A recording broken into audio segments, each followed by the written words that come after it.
Anthropic put an AI in charge of a real snack fridge in its office. Real inventory, real money, real coworkers buying chips. It named the thing Seymour Cash, CEO. Someone offered it $100 for a $15 six-pack. It said no. So here's the question I actually want to answer. Is AI quietly running companies right now, or is this something else wearing that costume? Because the stakes are real either way. If it's true, every headline about an AI-driven layoff is a company telling you in plain language who's actually in charge. But if it isn't true, somebody's job got cut in the name of something that isn't steering anything at all, and nobody's asking who still is. That gap is what I went looking for.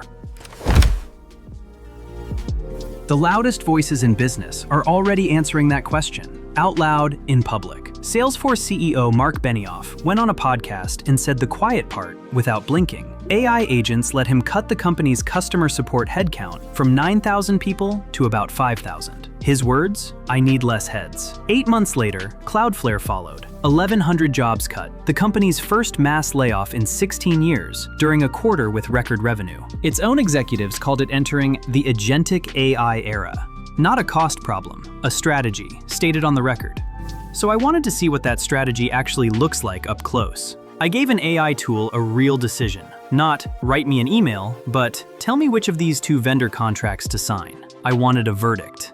What I got back was a hedge, a tidy pros and cons list, a polite request for more context before it could possibly commit to anything. I spent 10 minutes rephrasing the question, convinced I'd worded it wrong, because apparently my first instinct in any confusion is to blame my own prompting, not the tool. I hadn't worded it wrong. The tool just wasn't built to want an outcome. If you've ever handed one of these things an actual decision instead of a task, you already know the shape of what came back.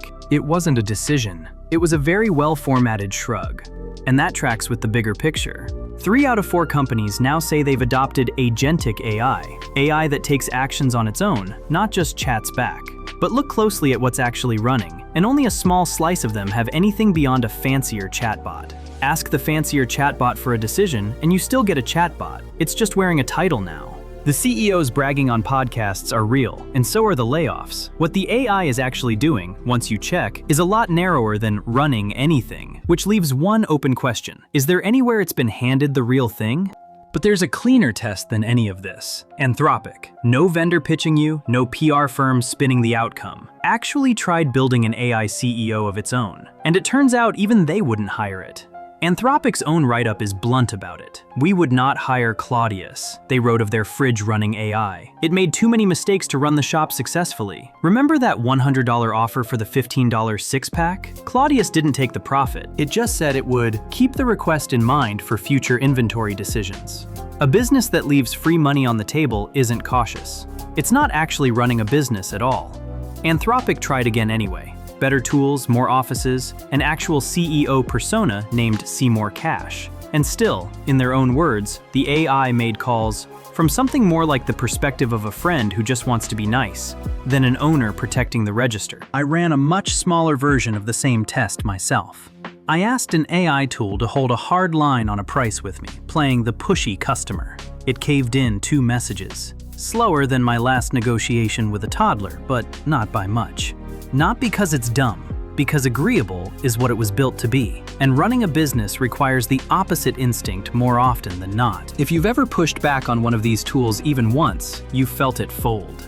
So picture the fridge, real inventory, real money, an AI with a name and a title and months to prove itself. It gave away margin. It mispriced a fad item so badly its net worth dropped 17% in a day. Even upgraded, it still runs like a friend who wants everyone to like him, not a CEO who wants the business to survive. That's the best funded, most controlled version of this idea anyone has actually tried, and it still needed rescuing, twice. Here's what this actually costs you, or somebody you know. 39% of leaders say they made someone redundant because of AI. 55% of them now call that decision a mistake, which is corporate for, "We already knew, we just needed the quarter to look good first." Nearly a third of hiring managers who cut a role for AI ended up rehiring for it. In finance, that reversal hit 44%, the highest of any department. Ford cut jobs betting on the efficiency story and ended up rehiring more than 350 engineers once the math didn't hold. Commonwealth Bank let call center staff go for an AI voice bot, then quietly brought them back a few months later once the bot started making things up to customers who just wanted their balance.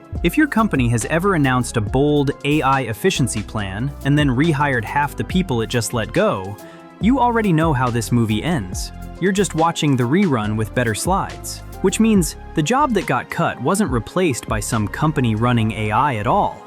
It was cut on the strength of a story that, by the company's own later admission, wasn't true. So, is AI quietly running companies right now? No, on both counts. It's not running them, and it isn't quiet. Of the thousands of vendors currently marketing Agentic AI, the research firm Gartner figures only about 130 of them are the real thing. The rest is what the industry itself bluntly calls agent washing. Old chatbots in a new jacket, sold at a new price. The deck says unprecedented value capture. What it usually means is somebody's job, filed under a nicer noun. And when a piece of software has actually been handed real authority over something that matters, the result isn't competent leadership. It's a lawsuit. Workday's hiring screening tool decided who got rejected, applicant after applicant. One plaintiff alone says he was turned down more than 100 times. A federal judge looked at the discrimination case against that tool this past March and said, "Keep going, this isn't settled." 3 years in, and it still isn't. Nobody running that company would call what the software did running anything. They'd call it a liability their lawyers are still handling. I went looking for the receipts behind the layoffs themselves, and they tell the same story from a different angle. I pulled up the actual restructuring filings that workforce analytics firm OrgView ran the numbers on. AI, or automation, got named as the reason less than 10% of the time. About 73% of the cuts traced to plain, ordinary cost cutting, the kind companies have always done, long before anyone said agentic. The AI didn't do the firing. The spreadsheet did what spreadsheets have always done. AI just got the byline because we entered the agentic era. Reads a lot better in an earnings call than we cut costs like we always do. Here's what I actually want you to notice differently. The tell was never whether a company says, AI did this. The tell is whether you can name the one narrow, bounded task the AI is actually touching, a support ticket, a screening step. The decision itself is different. A human is still making it, whether or not they're willing to own it out loud in a press release. It's a strange kind of magic trick. The more autonomous the AI sounds, the less you can see whose hand is actually moving.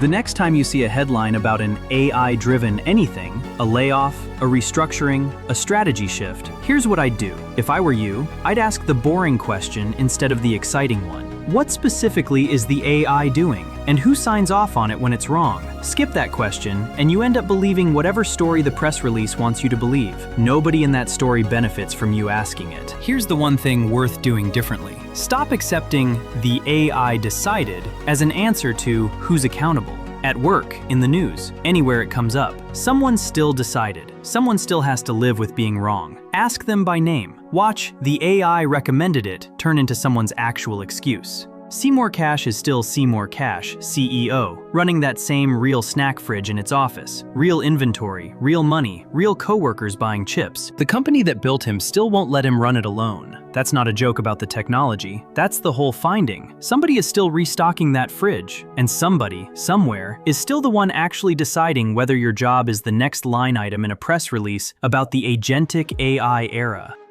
That's the memo. Read.